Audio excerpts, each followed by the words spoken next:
We're using simulation here in the School of Education to, first of all, introduce our students to the skills of teaching, but also support students as they develop their teaching skills.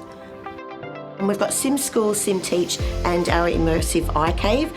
They all do slightly different things, give our students different opportunities to harness sort of future-focused skills and attributes which prepare them to be like work-ready graduates.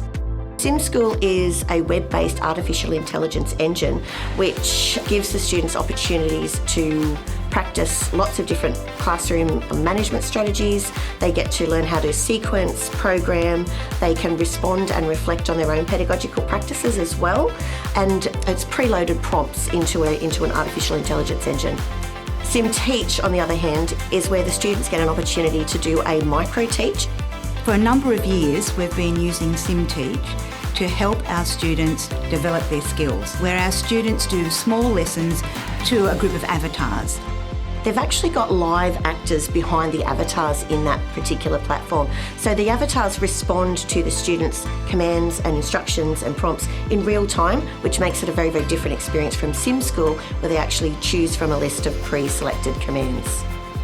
There's also a parent conversation that our students can have and an interview with the principal.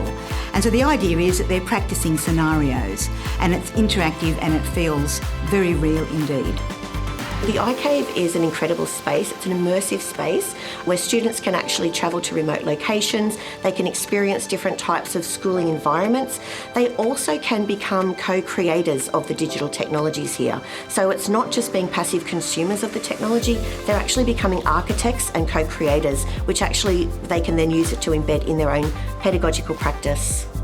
We're really building teachers for the contemporary educational context.